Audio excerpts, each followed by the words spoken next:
আজকে একটা অন্যরকম সফলতার গল্প বলবো। আজ থেকে 2-2.5 মাস আগে আমাদের কাছে একজন রোগী আসছিলেন।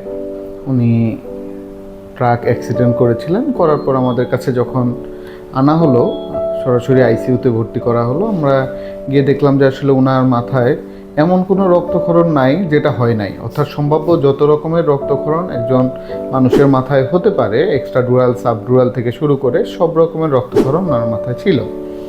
এবং ওনার সব কিছু মিলে কন্ডিশন আসলে ভয়াবহ খারাপ ছিল। জ্ঞানের মাত্রা খুবই কম ছিল।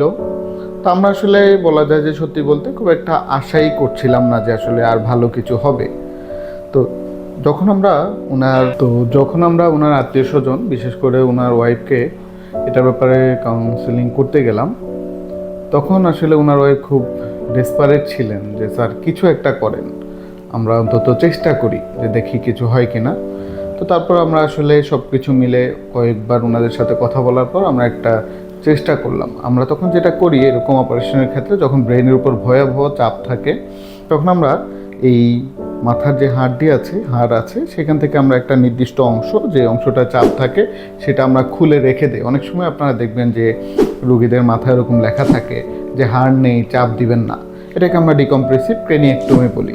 ওরকম আমরা ডিকম্প্রেসিভ ক্রেনিয়েক্টমি করলাম, আর আমাদের সম্ভাব্য যেই জায়গাগুলোতে ব্লাড রিমুভ করার সুযোগ ছিল সেগুলো আমরা করে দিলাম। তো আসলে ম্যাজিকের ব্যাপার হলো যে প্রায় অপারেশনের 72 ঘন্টা পরে রোগী ধীরে ধীরে রেসপন্স করা শুরু করলো। এবং আলহামদুলিল্লাহ আমরা প্রায় অনেক দিন রোগী ভর্তি ছিলেন, 7 দিন বা 8 দিন পরে ওনাকে আমরা আইসিইউ থেকে শিফট করে তারপর ওয়ার্ডে শিফট করতে পারলাম। তারপর উনি আলহামদুলিল্লাহ 15-16তম দিনে সম্ভবত বাসায় ছুটি হলো। তো গতদিন আমার কাছে উনি যখন চেম্বারে আসলেন, মানে অবাক করা বিষয় যে আলহামদুলিল্লাহ উনি একদম স্বাভাবিক একজন মানুষের মতোই আসছেন।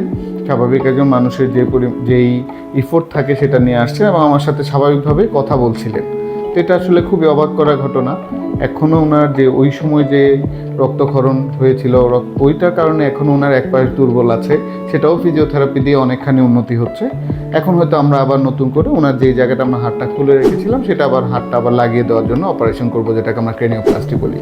তো আসলে আমরা অনেক সময় থাকে যে আমরা চেষ্টা করতে চাই বা চেষ্টা করি, কিন্তু আমরা আসলে গ্যারান্টি দেওয়ার আমাদের অধিকার আল্লাহ দেয়ও নাই, সেটা আমাদের সুযোগও নাই। কিন্তু অনেক সময় আসলে আমাদের সামনে খুব মিরাকেল ঘটে। আল্লাহর রহমতে আমরা দেখি যে অনেকেই আমরা কোনো আশা করি নাই কিন্তু সেইখান থেকেও উঠে দাঁড়ায়। সবাইকে ধন্যবাদ। আসসালামু আলাইকুম।